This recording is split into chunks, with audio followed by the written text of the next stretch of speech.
Nizami Channel. अस्सलामु अलैकुम वरहमतुल्लाहि वबरकातुह।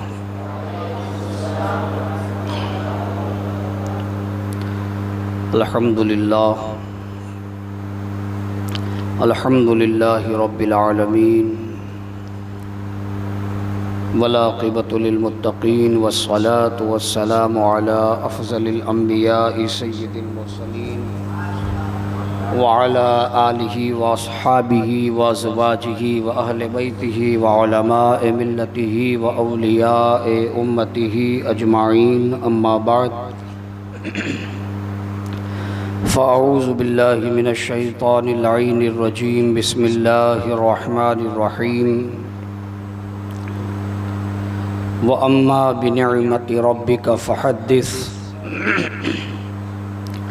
सदक़ल्लाहुल मौलानाल अज़ीम व सदक़ रसूलुहुन नबियुल अमीनुल करीम व नहनु अला ज़ालिका लमिनश शाहिदीन व शाकिरीन वल्हम्दुलिल्लाहि रब्बिल आलमीन। इन्नल्लाहा व मलाइकतहु युसल्लूना अलन नबी या अय्युहल्लज़ीना आमनू सल्लु अलैहि व सल्लिमू तस्लीमा। अल्लाहुम्मा सल्लि अला सय्यिदिना व मौलाना मुहम्मदिन मादिनिल जूदि वल करम व आलिहि व अस्हाबिहि व बारिक व सल्लिम सलातन व सलामन अलैका या सय्यदी या रसूल अल्लाह सल्लल्लाहु तआला अलैहि व सल्लम।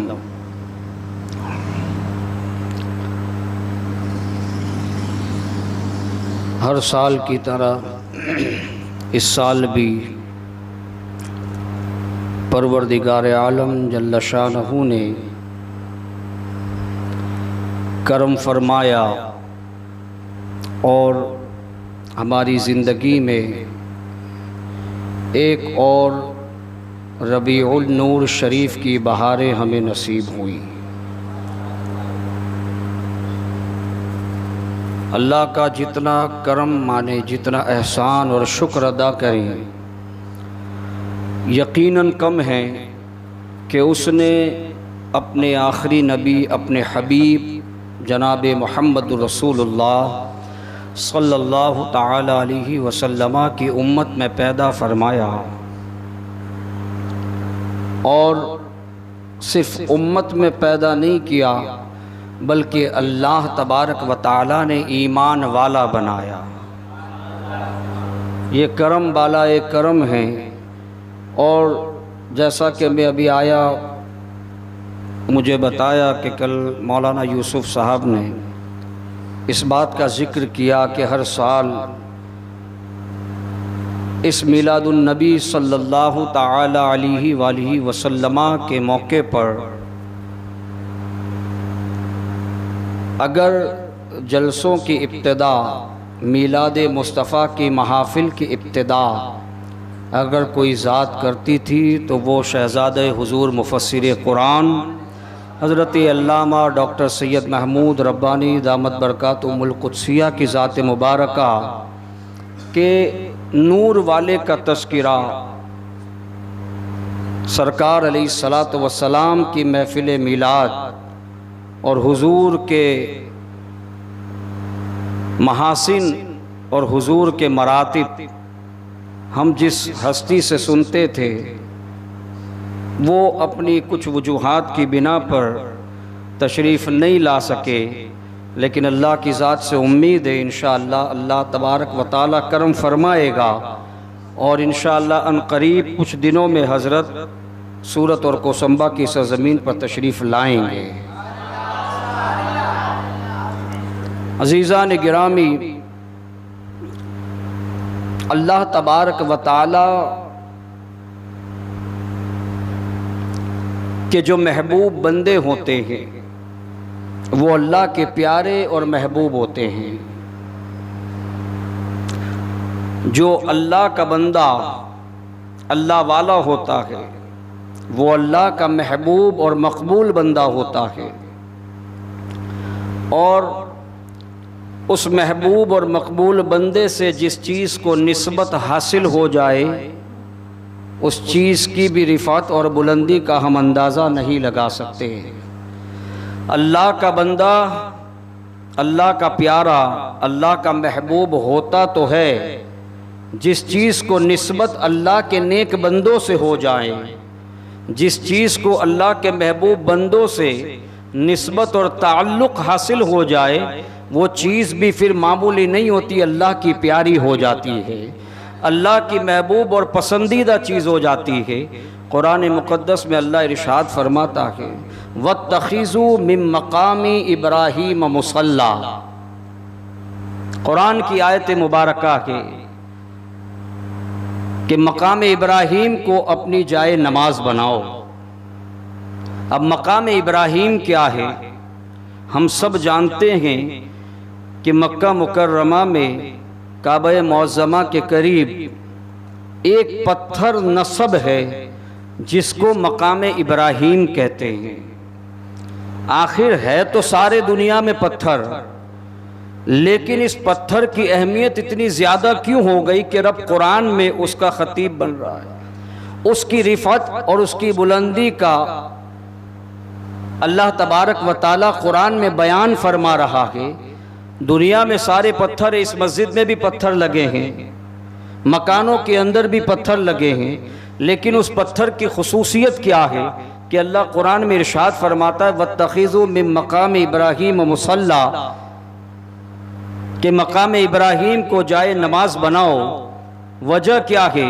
वजह सिर्फ ये है कि है तो वो मामूली सा पत्थर ही, लेकिन निस्बत इब्राहीम खलीलुल्लाह अलैहिस्सलाम से है, निस्बत हज़रत इब्राहीम अलैहिस्सलाम से हो गई, तो वो पत्थर जो मामूली था अब मामूली न रहा, बल्कि इब्राहीम अलैहिस्सलाम के निस्बत की वजह से, इब्राहीम अलैहिस्सलाम के ताल्लुक़ की वजह से वो पत्थर का मकाम इतना बुलंद व बाला हो गया कि रब ने इरशाद फरमाया, काबे का तवाफ मेरे लिए करना, तुम काबे का चक्कर मेरे लिए लगाना, तुम जो हैं सारी दुनिया के आने वाले लोगों को अल्लाह ने हुक्म दिया, तुम खाने काबा का तवाफ जब मुकम्मल कर लो तो मकाम इब्राहीम पर आकर दो गाना नमाज अदा करो, 2 रकात नमाज अदा करो। नमाज खुदा के लिए है, सजदा खुदा के लिए है, लेकिन अल्लाह फरमाता नमाज मेरे लिए, सजदा भी मेरे लिए, इबादत भी मेरे लिए, लेकिन तुझे सर झुकाना है तो इस पत्थर के पास आकर झुकाना होगा, इस जगह को अपने जाए नमाज बनानी होगी।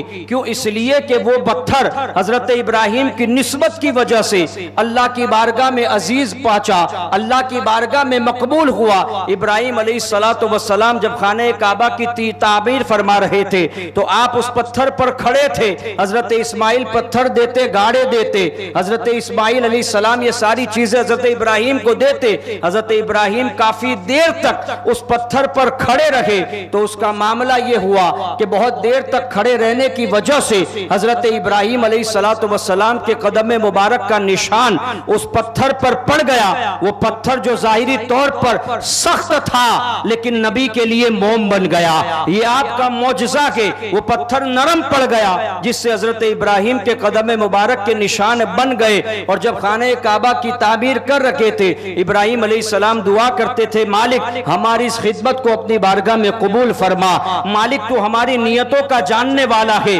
हमारी दुआओं का कबूल करने वाला है। हजरत इब्राहीम और इस्माइल दुआ करते, देखें खाने काबा के अंदर कितनी सारी निशानियां रब की मौजूद हैं, लेकिन रब ने उन निशानियों के अंदर इस निशानी को जिक्र फरमाया कि वत्तखिज़ू मिन मक़ाम इब्राहीम मुसल्ला।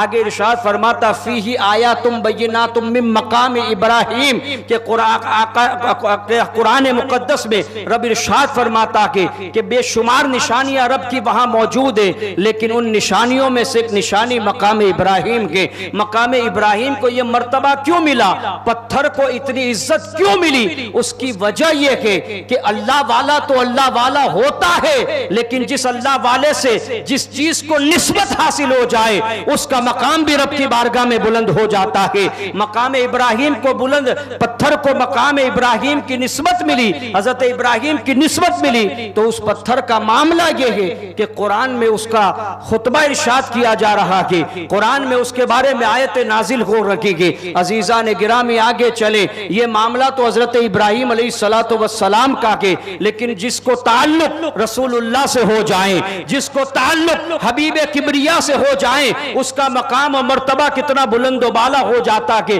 कुरान में अल्लाह इरशाद फरमाता के ला उक़सिमु बिहाज़ल बलद, ए हबीब हमें इस शहर मक्का की कसम, गौर तो करें कि शहर मक्का की कसम रब क्यों इरशाद फरमा रहा के, क्या इसलिए कि यहाँ पर जमजम का कुआं है, क्या इसलिए कि यहाँ पर हतीम के, क्या इसलिए कि यहाँ मिना मुज़दलिफ़ा की वादियाँ के, क्या इसलिए कि सफ़ा मरवा की पहाड़ियाँ के, क्या इसलिए कि यहाँ पर अल्लाह तबारक व तआला के जबरूत वाला घर के, क्या इसलिए कि यहाँ पर मुज़दलिफ़ा के, मिना के, अरफा के क्यों कसम याद फरमा रहा के? रब खुद कुरान में आगे फरमाता के इसलिए नहीं कि ये सारी चीजें यहाँ मौजूद है, इसलिए शहर मक्का की कसम। रब इरशाद फरमाता ला उक़सिमु बिहाज़ल बलद व अंत हिल्लुम बिहाज़ल बलद, ए हबीब आप इस शहर में जलवा अफरोज हैं, इसलिए मैं इस शहर की कसम याद फरमाता हूँ। शहर को निस्बत रसूल कायनात से हो गई। साबिका देखिए कितनी बड़ी बड़ी निशानियां आ गई अल्लाह की, जबले सफा के, जबल मरवा के, हतीम के, चाहे जमजम हैं, मकाम इब्राहीम के, सारी निशानियां के, लेकिन उसके बावजूद अल्लाह किसकी कसम याद फरमाता के? शहर मक्का की। और शहर मक्का की कसम क्यों याद फरमा रहा? इसलिए नहीं कि साबिका निशानियां मौजूद है इसलिए, बल्कि अल्लाह खाने काबा की कसम याद नहीं फरमा रहा है। अल्लाह तबारक व ताला चाहे जमजम की कसम याद नहीं फरमाता, शहर मक्का की कसम याद फरमाता है। और आगे खुद फरमाता हबीब इसलिए कि आप इस शहर में जलवा अफरोज हैं, आप इस शहर में मुकीम हैं, इसलिए मैं इस शहर की कसम याद फरमाता हूं। अजीज़ान गिरामी, ये अल्लाह वाले की निस्बत देखें। शहर मक्का इसलिए इज्जत वाला हुआ, इसलिए कि रसूल कायनात का वतन हुआ, हुजूर की जाए पैदाइश हुई, इसलिए शहर मक्का अफजल और आला हो गया। अजीज़ान गिरामी, तो जिस जगह हुजूर पैदा हो वो जगह अफजल हो जाए। जहां पर हिजरत फरमाकर हुजूर यसरब पहुंचे, वो बीमारी का घर मदीनतुश शिफा हो जाए। तो अजीज़ान गिरामी, मुझे कहने दीजिए, जो महफिल हुजूर की याद में मनाई जाए वो महफिल भी सबसे अफजल हो जाती है। जिस महफिल में हुजूर का तस्कीरा किया जाए वो महफिल भी अफजल और आला हो जाती के, इसलिए कि ये किसी दुनियादार की याद में महफिल नहीं सजाई गई है, ये हुजूर की मिलाद का जलसा है, ये हुजूर की शान बयान करने के लिए जलसे को इनकाद किया गया। ये महाफिल का इनकाद किसी की बरतरी के लिए नहीं, बल्कि आमिना के लाल की शान बयान करने के लिए किया गया है इस जलसे का इनकाद। तो मुझे बताने दिया जाए कि जो जलसे की निस्बत, जिस महफिल का इनकाद हुजूर की जात की तरफ मंसूब हो जाए, वो महफिल भी अफजल आला हो जाती है, वो महफिल भी अल्लाह की बारगाह में मकबूल हो जाती है। बस इखलास का होना जरूरी है, अपनी नियतों का दुरुस्त होना जरूरी है। हमारी नीयत यह है कि दुनिया को दिखाएं तो कबूल नहीं, हमारी नीयत यह है कि अल्लाह राजी हो जाए, हमारी नीयत यह हो कि रसूलुल्लाह राजी हो जाएं। मुख्तसर सी होगी इंशाअल्लाह, अल्लाह की बारगाह में कबूल होगी, हुजूर की बारगाह में कबूल होगी। अजीज़ान गिरामी, मिलाद मुस्तफ़ा का दौर शुरू हुआ। एतराज होता है कि तुम लोग जब देखो मिलाद करते हो, मिलाद मनाते हो, जब मिलादुन नबी आता के कुछ लोगों के चेहरे बिगड़ जाते हैं, वो कहते हैं मिलादुन नबी मनाना बिदत है। हमने कहा बिदत कैसे, बिदत कैसे? इसलिए कि जो काम नेकियों की तरफ ले जाए, जो काम बंदे को दीनदारी की तरफ ले जाए, वो काम बिदत कैसे हो सकता है? अपने नबी की शान बयान करना ये बिदअत है? अरे ये तो बाइस बरकत और बाइस नजात है। हुजूर की औसाफ जमीला बयान करना होता क्या है कि एक लोग जमा होते हैं, अहले इल्म आते हैं, हुजूर की शान बयान होती है, हुजूर की सीरत बयान होती है, हुजूर के महासिन बयान होते हैं। मिलाद मुस्तफ़ा में यही तो होता है। और मिलाद मुस्तफ़ा करना किसकी सुन्नत है? मिलाद मुस्तफ़ा करना किसी इंसान की सुन्नत नहीं, बल्कि खालिक कायनात की सुन्नत है। अल्लाह वहदहू ला शरीक की सुन्नत मुबारका है मिलाद करना। अल्लाह कुरान में फरमाता है लक़द जाअकुम रसूलुम मिन अनफुसिकुम अज़ीज़ुन अलैहि मा अनित्तुम हरीसुन अलैकुम बिल मुमिनीन रऊफ़ुर रहीम। कि तहकीक के तुम्हारे पास रसूल तशरीफ़ लाए जो तुम्ही में से हैं, और तुम्हारा मुशक्क़त में पड़ना उनके लिए गिरा है, और वो तुम्हारे बहुत ही चाहने वाले और मुसलमानों पर निहायत मेहरबान और रहम करने वाले। आयत मुबारका के ऊपर गौर करें। अल्लाह फरमाता लक़द जाअकुम रसूलुम मिन अनफुसिकुम, कि तहकीक के तुम्हारे पास रसूल आए कब? हुजूर की विलादत हुई तभी तो आए। अब अल्लाह फरमा रहा है हुजूर आए, और सुन्नी कहता है कि नूर वाला आया है, नूर लेकर आया है। हमने आसान करके कह दिया तो क्या गलत किया? हुजूर की मिलाद मनाना तो कुरान से साबित है। अल्लाह खुद मिलाद का जिक्र कुरान में फरमा रहा है। अल्लाह कुरान में फरमाता है लक़द जाअकुम रसूलुम मिन अनफुसिकुम लक़द मन्नल्लाहु अलल मुमिनीन इज़ बअस फ़ीहिम रसूला, कि अल्लाह ने मोमिनों पर एहसान किया कि उनमें रसूल को भेज दिया। तो इसका मतलब क्या है?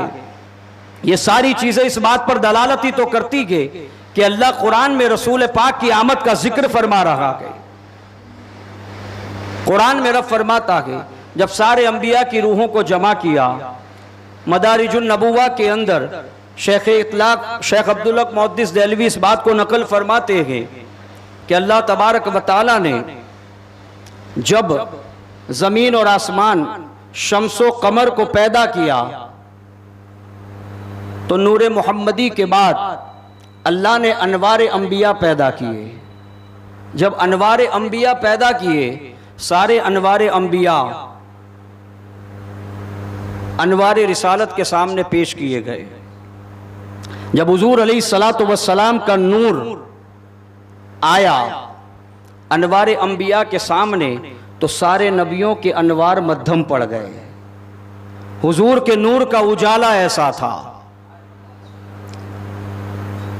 उसके बाद अल्लाह तबारक व तआला की बारगाह में अनवार अंबिया ने अर्ज़ किया, ए मालिक व मौला, ये कैसा नूर है कि जिसके नूर के आगे हमारी शुआएं फीकी पड़ गई।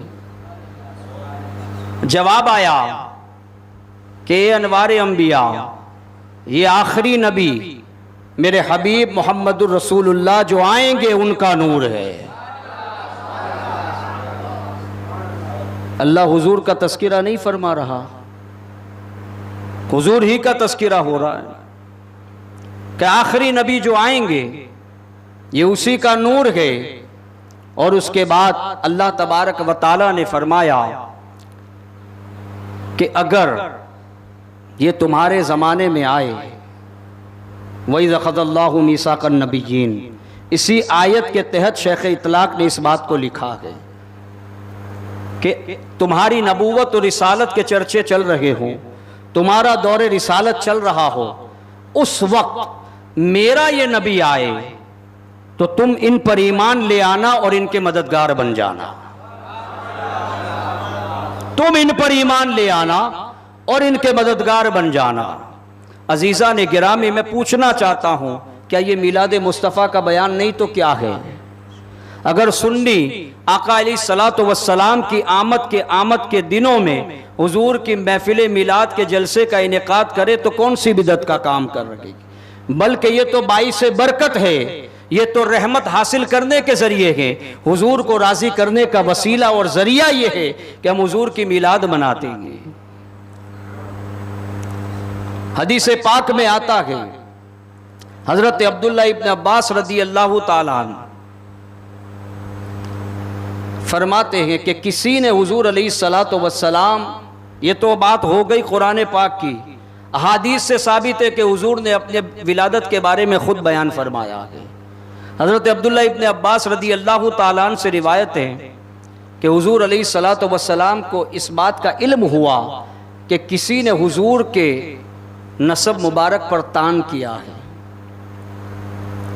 हुजूर अलैहिस्सलातु वस्सलाम मिंबर पर जलवा अफरोज़ हुए और सहाबा किराम रिज़वानुल्लाहि अलैहिम अजमईन से हुजूर ने पूछा, इरशाद फरमाया कि बताओ मैं कौन हूँ? सहाबा ने अर्ज़ किया, आप अल्लाह के रसूल हैं। हुजूर ने फिर फरमाया, बताओ मैं कौन हूँ? सहाबा ने वही अर्ज़ किया, या रसूलल्लाह आप अल्लाह के रसूल हैं। हुजूर ने फिर फरमाया मैं कौन हूँ? सहाबा ने अर्ज़ किया रसूलल्लाह आप अल्लाह के रसूल हैं। तब हुजूर ने फरमाया कि मैं अब्दुल मुत्तलिब के बेटे अब्दुल्ला का बेटा हूँ। हुजूर ने अपना हसब बयान फरमाया, अपना नसब बयान फरमाया कि मैं अब्दुल मुत्तलिब के बेटे अब्दुल्ला का बेटा मोहम्मद इब्ने अब्दुल्ला हूँ। और हुजूर ने फरमाया कि मैं पीर के दिन पैदा हुआ, मैं पीर के दिन पैदा हुआ और पीर के दिन में रोज़ा रखता हूँ। हुजूर खुद अपनी विलादत का जिक्र फरमा रहे हैं और अपना हसब और नसब बयान फरमा रहे हैं। मिलादुन नबी के जलसे में क्या होता है?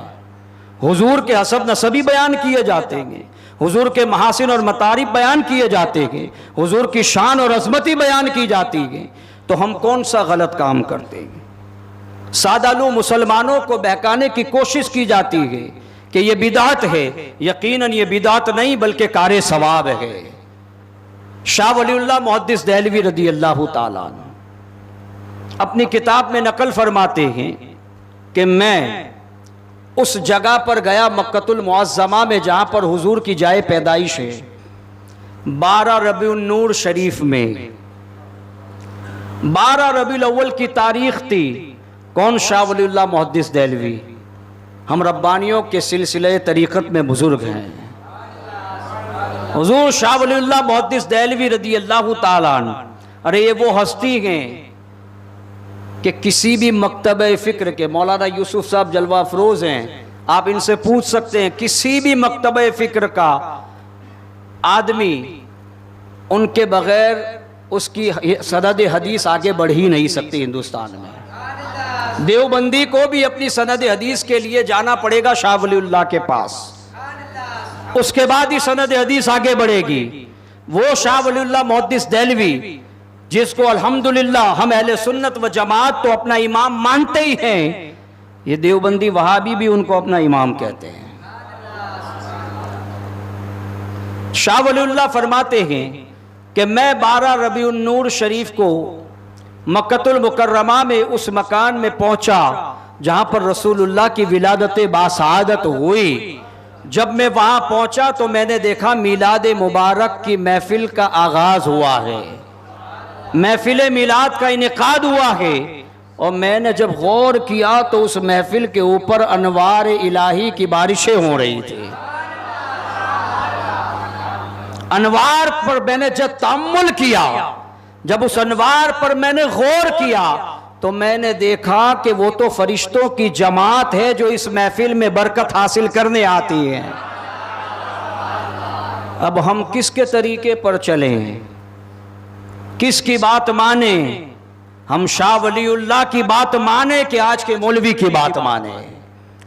शाह वलीउल्लाह मुहद्दिस देहलवी फरमाते हैं कि मैं खुद शरीक हुआ और मैंने देखा कि उसमें अनवार इलाही की बारिशें हो रही हैं। किस महफिल की बात कर रहे हैं? उस महफिल की जहां पर हुजूर की मीलाद की महफिल सजी हुई है। और हाजी इमदादुल्लाह मुहाजिर मक्की रदी अल्लाह ताला अन्हु अशरफ अली थानवी के पीर हैं। बदमज़हब जितने भी हैं उनके पेशवा, वो अपने आप उनको पेशवा कहते हैं, लेकिन ये सिर्फ नाम के कहते हैं, अकीदे में उनको फॉलो नहीं करते।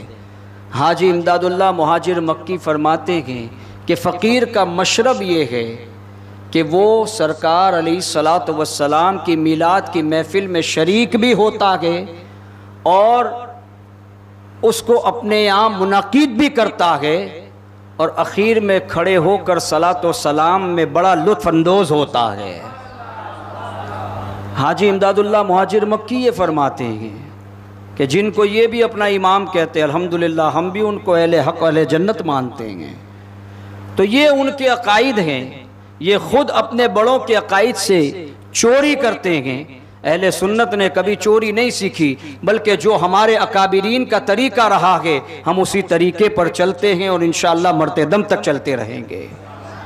अज़ीज़ान गिरामी, मीलाद मुस्तफ़ा और मीलादुन नबी, नबी की पैदाइश, यही माना होता है ना, मीलादुन नबी, नबी की पैदाइश।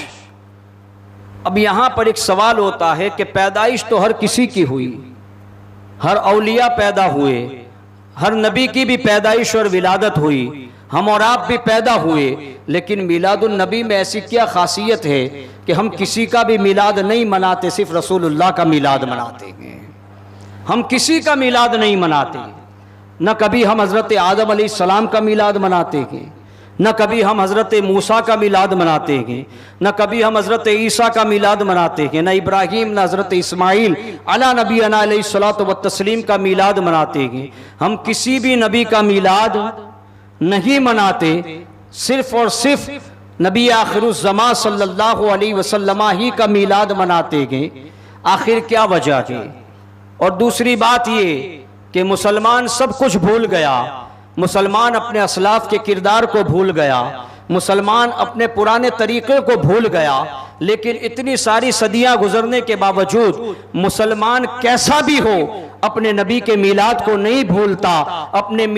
जब भी अपने नबी की मीलाद का महीना आता है, वो अपने नबी की मीलाद की खुशी में अपने घरों में चरागा करता है, अपने नबी की खुशी में महफिल मीलाद इनकाद करता है, महफिल मीलाद के अंदर शामिल होता है। मुसलमान सब कुछ भूल गया, अपने नबी की मीलाद को नहीं भूला। क्या वजह है? अजीजा ने गिरामी गौर करे, पैदाइश तो सभी की हुई है, हर नबी पैदा हुए, हर वली पैदा हुए, हर इंसान की पैदाइश हुई, लेकिन जिस तरह मेरे आकाए करीम रऊफुर रहीम सल्लल्लाहु अलैहि वसल्लम की जात सफ़े अंबिया में बेमिसल और बेमिसाल है, इसी तरह हुजूर अलैहिस्सलातु वस्सलाम की पैदाइश भी बेमिसल और बेमिसाल है। हर पैदा होने वाला इंसान रो रो कर अपनी जिंदगी का ऐलान करता है, इसलिए कि बच्चा जब भी पैदा होता है रोता है, और रोता है तभी डॉक्टर कहता है कि बच्चा जिंदा और सलामत है। अगर पैदा होने के वक्त बच्चा रोता नहीं है तो डॉक्टर भी परेशान हो जाते कि बच्चा जिंदा है या नहीं। लेकिन आप देखें, सारी जिंदगी सारी दुनिया के बच्चे इस दुनिया में पैदा हुए तो जब भी पैदा हुए रोते हुए पैदा हुए, लेकिन इसी जमीन पर एक पैदा होने वाला ऐसा पैदा हुआ जो रोते हुए नहीं बल्कि सारे जहां के रोते हुए को हंसाता हुआ पैदा हुआ। वो जात किसी और की नहीं, हमारे नबी की जात के। और जब हुजूर इस दुनिया में तशरीफ लाए, रोते हुए नहीं आए बल्कि सारे रोते हुए को हंसाने के लिए आए और हंसा दिया। और कैसा हंसाया? मेरे आका जब दुनिया में तशरीफ लाए तो अपनी जिंदगी का ऐलान रोते हुए नहीं किया बल्कि अपनी पेशानी को खालिक के कायनात की बारगाह में झुका दिया और रब्बे हबली उम्मती की सदाएं बुलंद की। हुजूर की तख्लीक से पहले, हुजूर की विलादत से पहले जब अगली उम्मतों को इबादत करनी होती, नमाजें पढ़नी होती, तो उन्हें खास जगह पर जाना पड़ता, वहां पर जाकर वो इबादत करते। लेकिन हुजूर जब पैदा हुए और जब हुजूर की विलादत बासआदत हुई, हुजूर ने अपनी नन्ही पेशानी रब की बारगाह में सजदे में रखी। अल्लाह तबारक व तआला ने मौलूद मुस्तफा के सदके में, आका की विलादत के सदके में, हुजूर के सजदे की बरकत में ऐसा इनकलाब बर्पा किया कि सारी रूए जमीन को मुसलमानों के लिए मस्जिद के हुक्म में तब्दील फरमा दिया। मुसलमान कहीं भी हो, पाक जगह के नमाज का वक्त हो जाए नमाज के लिए खड़ा हो जाए। उसके लिए कैद नहीं है कि मस्जिद ही में जाया जाए, सफर की हालत में के स्टेशन पर खड़ा के अगर वो मस्जिद में जाता है ट्रेन जा सकती के। अल्लाह तबारक व तआला ने प्लेटफॉर्म को भी अगर जगह पाक है तो उसके लिए नमाज का हुक्म वहीं पर नाजिल कर दिया। ये हुजूर के कदमों की बरकत थी, हुजूर के आने की बरकत थी। अजीजा ने गिरामी आप देखें, सारे लोग पैदा हुए लेकिन ऐसा इनकलाब किस में आया?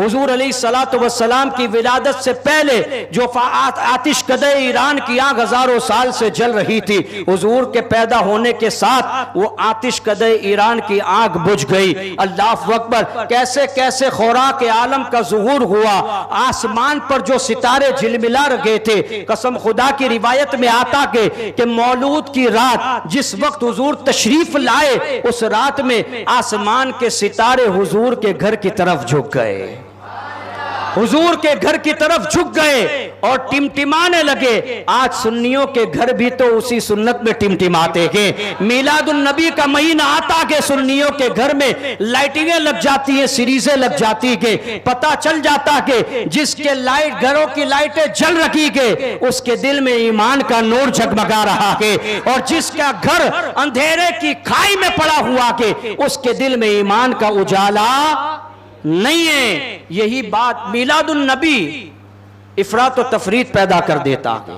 मीलादुन नबी का ऐसा मुबारक महीना है कि जिसमें पता चल जाता है कौन सा घर सुन्नी का है, कौन सा घर बदमजहब का है, पता ही लग जाता है। इसलिए कि सुन्नी किसी को दिखाने के लिए लाइट नहीं लगाता, वो तो अपने नबी को राजी करने के लिए लगाता है। इसलिए कि इमाम अहमद रजा फरमाते हैं ना कि खुदा की रजा चाहते हैं दो आलम, खुदा चाहता है रजाए मोहम्मद। हम तो हुजूर की रजा चाहते हैं, इसलिए कि हुजूर राजी हो गए, कसम खुदा की रब राजी हो जाएगा। हुजूर अलैहिस्सलातु वस्सलाम की विलादत बासआदत हुई। एक तो ये है कि मुसलमान इसलिए अपने नबी के मीलाद को नहीं भूला कि हुजूर अलैहिस्सलातु वस्सलाम ने हमें अपने मीलाद के वक्त याद फरमाया। हुजूर अलैहिस्सलातु वस्सलाम ने अपने मीलाद के वक्त हमें याद किया। सरकार अलैहिस्सलातु वस्सलाम जब इस दुनिया में तशरीफ लाए, अपने उम्मती को याद फरमाया। सफर में अपनी उम्मती को याद फरमा रहे हैं, हर हाल में अपनी उम्मत का ख्याल, हर मामलात में। यहाँ तक कि रिवायत में आता है कि हुजूर को जब कब्र अनवर में लिटा दिया गया, वहाँ भी हुजूर के लबे मुबारक पर रब्बे हबली उम्मती की सदाएं हैं। हुजूर को उम्मत का कितना गम है, उम्मत की कितनी फिक्र है, उम्मत से कितना लगाव है। हल जज़ाउल एहसान इल्लल एहसान, कि एहसान का बदला एहसान ही होता है। लेकिन हम तो हुजूर के एहसान का बदला चुका ही नहीं सकते ना। हुजूर ने जितने करम फरमाए, हुजूर ने जितने एहसान उम्मत पर किए, उसका बदला हम अदा नहीं कर सकते। इसलिए हम इतना तो कर सकते हैं कि जब भी हुजूर की मीलाद का महीना आए, हम हुजूर की याद में महफिल मीलाद का इनेकाद करें, महफिल मीलाद में आने की कोशिश करें, महफिल मीलाद में आकर बरक़ात हासिल करें। इसलिए कि इधर उधर वक्त बर्बाद करने से क्या फ़ायदा, चौराहों पर बैठकर क्या फ़ायदा, घरों में भी बैठकर क्या फ़ायदा। इसलिए कि मैंने पहले ही आपके सामने शाह वलीउल्लाह की वो रिवायत बयां की कि मैं उस जगह पहुंचा जहां पर हुजूर अलैहिस्सलातु वस्सलाम की मीलाद की महफिल का इनेकाद हुआ। मैंने देखा कि अनवार इलाही की बारिशें हो रही हैं। तो उस जगह पर हम क्यों ना जाएं जहां पर हुजूर का तज़किरा हो रहा हो, हुजूर की महफिल सजी हो, हुजूर के मवाइज़, हुजूर के हसनात बयान किए जाते हों, हुजूर की शान और अज़मत बयान की जाती हो। हम उस जगह पर क्यों ना जाएं। और अज़ीज़ान गिरामी याद रखें, हमें जो कुछ भी मिलेगा वो हुजूर के दरबार ही से मिलेगा, हुजूर की बारगाह ही से मिलेगा। और ये हमें इमाम अहमद रज़ा ने सिखाया है कि सबसे औला व आला हमारा नबी, सबसे बाला व वाला हमारा नबी, खल्क से औलिया, औलिया से रसूल, और रसूलों से आला हमारा नबी। और फरमाते कौन देता है देने को मुंह चाहिए, कौन देता है देने को मुंह चाहिए, देने वाला है सच्चा हमारा नबी, और देने वाला है सच्चा हमारा नबी। अजीज़ान गिरामी, मेरे आका करीम रऊफुर रहीम की बारगाह ऐसी कि जिसने जो मांगा सरकार ने अता फरमाया है। इतने करीम आका के। इमाम अहमद रज़ा का मसलक ही तो ये है। इमाम अहमद रज़ा ने फरमाया, हुजूर की बारगाह में ये अर्ज करते हैं, पूछा देवबंदी वहाबी ने कि तुम मिलाद मनाते हो, तुम मिलाद मनाते हो, ये बिदात है, ये बिदात है। इमाम अहमद रज़ा फरमाते हैं, गैज़ में जल जाएं बेदीनों के दिल, या रसूल अल्लाह की कसरत कीजिए। बहुत अच्छी बात इमाम अहमद रज़ा फरमाते, जिक्र रोके फजल काटे, नक्श का जूया रहे। बदमज़हब के लिए फरमाते हैं कि जिक्र रोके फजल काटे, नक्श का जूया रहे, फिर कहे मर्दक के हूँ उम्मत रसूलुल्लाह की। तुझसे और जन्नत से क्या मतलब वहाबी दूर हो, हम रसूलुल्लाह के, जन्नत रसूलुल्लाह के। इमाम अहमद रज़ा ने हमें तो ये अकीदा दिया है। इमाम अहमद रज़ा कहते हैं हश्र तक डालेंगे हम पैदाइश मौला की धूम। कहते हैं मिलादुन नबी मनाना बिदअत है। इमाम अहमद रज़ा जवाब देते हश्र तक डालेंगे हम पैदाइश मौला की धूम। मिसले फारस नजद के कलड़े गिराते जाएंगे और खाक हो जाएं अदू जलकर, मगर हम तो रजा दम में जब तक दम है जिक्र उनका सुनाते जाएंगे। ये महफिल मिलाद इसी का नाम है। महफिल मिलाद करना कोई बिदात नहीं है, बल्कि महफिल मिलाद करना बाइसे सवाब है, बाइसे नजात है। इस महफिल में आए और इसका हिस्सा बने। अजीज़ान गिरामी, हुजूर अलैहिस्सलातु वस्सलाम ऐसे प्यारे नबी, ऐसे नबी, अल्लाहु अकबर, कैसे करीम आका हुजूर अलैहिस्सलातु वस्सलाम ने कैसी ज़िंदगी के सलीक़े करीने हमें अता फरमाए। हमारा आइडियल कोई हो सकता है तो रसूलुल्लाह से बढ़कर कोई हो सकता है। जिंदगी कैसे गुजारी जाती है, आप सीरत नबवी उठाकर देखें। एक बाप कैसा बाप होना चाहिए, हुजूर की जिंदगी हमें बताती है। अपनी बीवियों के साथ कैसे रवाबित होने चाहिए, हुजूर की जिंदगी हमें सिखाती है। तिजारत कैसे होती है, हुजूर की जिंदगी हमें बताती है। माशरी जिंदगी कैसे होती है, ये हुजूर ने हमें बताया। खानदान वालों के साथ कैसे बर्ताव किया जाना चाहिए, ये हुजूर ने हमें बताया। हज़रत फ़ातिमतुज़ ज़हरा रदी अल्लाह ताला अन्हा, अल्लाहु अकबर, जब आप बड़ी हुई, कुरैश में शादी थी, हुजूर के ख़ानदान में शादी थी। कुरैश की औरतें हुजूर अलैहिस्सलातु वस्सलाम के घर में आईं और आने के बाद हुजूर अलैहिस्सलातु वस्सलाम से उन्होंने कहा कि हम जो हैं आपको हमारे यहाँ शादी की दावत देने आए हैं, निकाह की दावत देने आए हैं। हम चाहते हैं कि आप हज़रत फ़ातिमा को हमारे घर शादी की तकरीब में भेजें। हुजूर अलैहिस्सलातु वस्सलाम ने इरशाद फरमाया कि हाँ ठीक है, मैं भेज दूँगा। अब वो कुरैश की औरतें चली गईं। हज़रत फ़ातिमतुज़ ज़हरा उनके सामने खामोश थी। देखें हुजूर अलैहिस्सलातु वस्सलाम की तरबियत, देखें कि बच्चों की तरबियत कैसे होती है। हुजूर अलैहिस्सलातु वस्सलाम के सामने हज़रत फ़ातिमा खातून जन्नत रदी अल्लाह ताला अन्हा ने अर्ज़ की कि अब्बा जान, आपने उनकी दावत कबूल कर ली, जबकि वो तो कलमा गो नहीं हैं, वो ईमान नहीं लाए, मैं उनके यहाँ शादी में कैसे जा सकती हूँ। हुजूर अलैहिस्सलातु वस्सलाम ने फरमाया मैंने ज़बान दी है बेटी, तुम जाओगी, कोई बात नहीं है, तुम जाओगी। हज़रत फ़ातिमा बेटी थी ना, अर्ज़ करती हैं या रसूल अल्लाह सल्लल्लाहु अलैहि वसल्लम, अब्बा जान वहाँ कुरैश के रईस औरतों की सरदारों की बीवियाँ आएगी, उनकी बेटियाँ आएगी, उनके बड़े अच्छे अच्छे लिबास होंगे, उनके बड़े महंगे महंगे ज़ेवरात होंगे। अब्बा जान मैं इसलिए मना कर रही हूँ कि मैं वहाँ जाऊँगी, मेरे पास तो कपड़े भी बोसीदा हैं, मेरे पास तो ज़ेवरात भी नहीं हैं। ये अल्लाह के रसूल, मुझे अपनी नहीं पड़ी।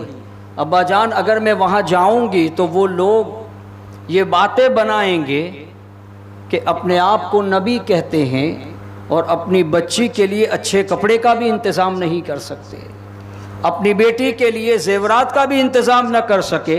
अब्बा जान मुझे आपकी इज़्ज़त की फ़िक्र है, इसलिए मैं मना कर रही हूँ। हुजूर अलैहिस्सलातु वस्सलाम ने फरमाया बेटी गम मत करो, अल्लाह हमारी इज़्ज़तों का पालने वाला है, अल्लाह हमारी इज़्ज़तों को रखने वाला है। इसलिए कि रब कुरान में फरमाता व तुइज़्ज़ु मन तशा व तुज़िल्लु मन तशा, अल्लाह जिसे चाहता इज़्ज़तें अता फरमाता है। बेटी तो गम मत कर, अल्लाह हमारी इज़्ज़तों का मुहाफिज है, तुम बग़ैर डरे कुरैश के अंदर शादी की तकरीब में शामिल हो जाना। हज़रत फ़ातिमा को जब हुजूर ने यह हुक्म दिया, हज़रत फ़ातिमा ने बरजस्ता उसे कबूल फरमा लिया। हज़रत फ़ातिमा इरशाद फरमाती हैं कि जब मैं कुरैश के यहाँ शादी में पहुँची, हमारे ख़ानदान की शादी में जब मैं पहुँची तो वहाँ की औरतें मुझे घूर घूर कर देख रही थी। हालांकि मेरे पास तो वही पुराने कपड़े थे, न मेरे पास कोई नया लिबास था न कुछ था। मैं उसी लिबास के अंदर, जो मेरे पास साफ सुथरा लिबास था लेकिन पुराना था, नया नहीं था, मैं उसी लिबास के अंदर में पहुंच गई। वहां की औरतें देख रही थी, आपस में बातें कर रही थी। एक औरत मेरे पास आकर पूछती है, फातिमा कौन सी खुशबू लगाई है? और हजरत फातिमा फरमाती, मैंने कोई खुशबू नहीं लगाई, इसलिए कि औरतों को खुशबू लगाना जायज नहीं है, सिर्फ अपने शोहर के लिए वो खुशबू लगा सकती है। वो कहती हैं तुम गुजर रही हो तो महक आ रही है, कैसी खुशबू आ रही है? और फातिमा तुमने ये लिबास कैसा पहना हुआ कि ऐसा लिबास तो कुरैश के सरदार की बीवी के पास भी नहीं है। हजरत फातिमा फरमाती है, कौन सा लिबास, कैसा लिबास? कहा फातिमा गौर तो करो, तुम्हारा लिबास कैसा के? अल्लाह अकबर। हजरत फातिमा सारी सूरत हाल देखती रखी। शादी की तकरीब खत्म हुई, हजरत फातिमा औरतों से रुखसत हुई, अपने घर में पहुंची। हुजूर अलैहिस्सलाम के सामने सारी बातें अर्ज की, या रसूल अल्लाह मामला क्या? औरतें कह रही हैं कैसी महक, औरतें कह रही हैं कैसा लिबास और कैसा मामला। अल्लाह अकबर। हुजूर अलैहिस्सलातु वस्सलाम खामोश होते गए और नजर उठाकर फरमाते गए, बेटी फातिमा मैंने तुझसे नहीं कहा था, हमारा इज्जतों का हिफाजत करने वाला मेरा खुदा है, हमारी हिफाजत करने वाला खुदा के। अल्लाह फरमाता, ला तहसन इन्नल्लाह माना, गम मत करना, अगर खुदा की राह में तू चला है अल्लाह तेरे साथ है। ए अजीजों याद रखना, खुदा की राह में कदम बढ़ाते जाना, अगर इखलास साथ में गए अल्लाह की बारगाह में कदम बढ़ाते जाना। तुम तन्हा होंगे लेकिन हक तुम्हारे साथ होगा, अल्लाह की मदद तुम्हारे साथ होगी। हुजूर की मिलाद की महफिल कभी मत छोड़ना, इसलिए कि हश्र तक डालेंगे हम पैदाइशे मौला की धूम, मिसले फारिस नजद के कलए गिराते जाएंगे। और सरकार ने ऐसा करम फरमाया कि हमें जिंदगी गुजारने के तरीके अता फरमाए हैं, ऐसा सरकार ने इतने इनामात उम्मतियों को अता फरमाए के। तो इमाम हसन उस्ताद ज़मन फरमाते कि शुक्र एक करम का भी अदा हो नहीं सकता, शुक्र एक करम का भी अदा हो नहीं सकता। करे क्या? हुजूर के सदके में हमें रमजान मिला, हुजूर के सदके में कुरान की नेमत हमें मिली, हुजूर के सदके में अल्लाह ने दौलतें अता फरमाई, हुजूर के सदके में बच्चों की सौगात अल्लाह ने अता फरमाई। जितनी भी नेमतें के, जितनी भी रहमतें के हुजूर के सदके में अल्लाह ने अता फरमाई, ये सारे करम हुजूर के। उस्ताद ज़मन फरमाते कि शुक्र एक करम का भी अदा हो नहीं सकता। फिर करे क्या? जब कोई करम का शुक्र हम अदा कर ही नहीं सकते, करे क्या? उस्ताद ज़मन फरमाते कि दिल उन पे फिदा, जाने हसन उन पे फिदा हो, दिल उन पे फिदा। और कहते सिर्फ दिल फिदा करके काम खत्म करता आगे, कहा नहीं दिल उन पे फिदा। फिर आगे फरमाते जाने हसन उन पे फिदा हो, कि हसन की जान भी अगर हुजूर के नाम पर चली जाए तब भी हसन हुजूर के करम का शुक्र अदा नहीं कर सकता। हुजूर से बड़ी नेमत कौन हो सकती है? हुजूर से बड़ी रहमत क्या हो सकती है? अल्लाह जिसके बारे में फरमा दे, वमा अरसलनाका इल्ला रहमतल लिल आलमीन, ए महबूब हमने आपको सारे आलम के लिए रहमत बनाकर भेजा। हुजूर से बड़ी नेमत कौन सी? अल्लाह तबारक व तआला कुरान में इरशाद फरमाता, वम्मा बिनिअमति रब्बिका फहद्दिस, अपने रब की नेमतों का चर्चा करो, खूब चर्चा करो। अब रब की नेमत क्या है हम गिन सकते हैं। दो आंखें भी रब की नेमत है, दो कान भी रब की नेमत है, दो हाथ भी रब की नेमत है, दो पैर भी रब की नेमत है। इंसान अपने वजूद में देखे तो नेमत ही नेमत है, सिर्फ अपने वजूद में देख लें तो नेमत ही नेमत है। और ये सारी नेमत मिली किसके सदके में? सारी नेमतें मिली किसके सदके में? हुजूर अलैहिस्सलातु वस्सलाम के सदक़े में। इसलिए कि इमाम ने फरमा दिया, वो जो न थे तो कुछ न था, वो जो न हो तो कुछ न हो, जान है वो जहान की और जान है तो जहान है। हुजूर नहीं थे तो कुछ नहीं था, और अल्लाह ने इरादा फरमाया कि अपने नूर को पहचाने जाए, अल्लाह को पहचाना जाए, अल्लाह की रुबूबियत को पहचाना जाए। अपने नूर से हुजूर के नूर को पैदा किया और उसके बाद सारी कायनात को तख्लीक बख्शी। इसी को इमाम ने फरमाया, वो जो न थे तो कुछ न था, वो जो न हो तो कुछ न हो, जान है वो जहान की और जान है तो जहान है। और हुजूर से बड़ी नेमत क्या नहीं। अल्लाह ताला कुरान में इरशाद फरमाता है, वज़क्किरहुम बिअय्यामिल्लाह, वज़क्किरहुम बिअय्यामिल्लाह। ये मूसा अलैहिस्सलातु वस्सलाम के हवाले से नाजिल हुई थी कि मूसा उनको, उनसे मुराद उनकी उम्मत, उनको अल्लाह के दिनों की याद दिलाओ। ऐ मूसा, अपनी उम्मत को अल्लाह के दिनों की याद दिलाओ। अब अल्लाह के दिन कौन से हैं? हर दिन तो अल्लाह के हैं ना, कि नहीं है? सारे दिन किसके? अल्लाह के। हर दिन अल्लाह के हैं, उसके बावजूद अल्लाह फरमा रहा है कुरान की आयत, वज़क्किरहुम बिअय्यामिल्लाह, कि मूसा उनको अल्लाह के दिनों की याद दिलाओ। क्या मुराद है? उससे मुराद यह है कि मूसा अपनी उम्मत को अल्लाह की उन नेमतों की याद दिलाओ कि जिस दिन अल्लाह ने उन पर मन्नो सलवा नाजिल किया। अल्लाह ने उन पर मन्नो सलवा नाजिल किया। पता चला कि मन्नो सलवा नाजिल होना ये अल्लाह के दिन है, मन्नो सलवा का नाजिल होना अल्लाह की नेमत है। और ईसा अलैहिस्सलातु वस्सलाम पर जब आसमान से दस्तरखान नाजिल हुआ तो हजरत मूसा ईसा के हवारियों ने क्या कहा कि ईसा, आप अल्लाह से दुआ करें कि अल्लाह हम पर आसमान से दस्तरखान नाजिल करे जिसमें पका पकाया खाना हो। हजरत ईसा अलैहिस्सलातु वस्सलाम ने अपने हवारियों से पूछा कि अगर अल्लाह तबारक व तआला आसमान से पका पकाया दस्तरखान उतारे तो तुम क्या करोगे? हजरत ईसा के हवारियों ने अर्ज की कि हम उसको खाएंगे और उससे बरकत हासिल करेंगे। ईसा अलैहिस्सलाम ने जब उनकी नियतों को दुरुस्त पाया कि वाकई इनकी नियत ऐसी है कि ये लोग आसमान का खाना खाकर उससे बरकत और रहमत हासिल करना चाहते हैं, ईसा अलैहिस्सलाम ने दुआ फरमाई कि अल्लाह आसमान से हवारियों के ऊपर, मेरे उम्मतियों के ऊपर आसमान से दस्तरखान नाजिल फरमा।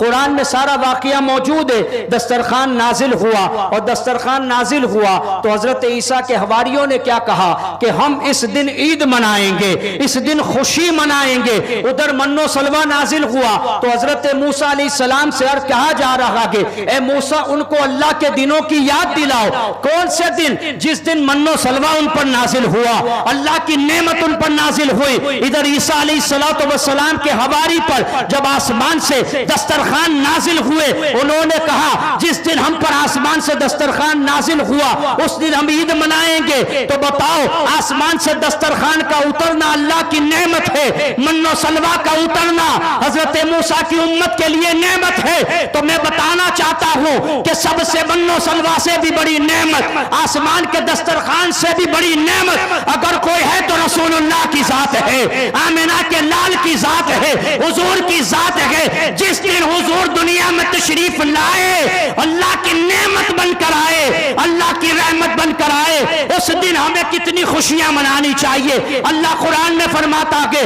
कुल बिफज़लिल्लाह की फबिज़ालिका फलयफ़रहू, कि जब अल्लाह की रहमत तुम्हारे पास आए, अल्लाह की रहमत तुमको मयस्सर आए, उस दिन तुम खूब खुशियां मनाओ, उस दिन खूब खुशियां मनाओ। तो अल्लाह की सबसे बड़ी नेमत अगर मोमिन की नजर में कोई है तो वो रसूलुल्लाह की जात है, वो हुजूर की जात है। तो जब भी हुजूर की मीलाद का महीना आता है, हुजूर की मीलाद के दिन आते हैं, सुन्नी यही कहते हैं सरवर कहूं के मालिको, मौला कहूं तुझे, बाग़े खलील का गुले ज़ेबा कहूं तुझे, तेरे तो बस वाइब तनाई से है बरी, है राहु मेरे शाह, मैं क्या क्या कहूं तुझे। सब कह लेगी उनके सनाखा की खामोशी, चुप हो रहा हूं कह कह के मैं क्या क्या कहूं तुझे।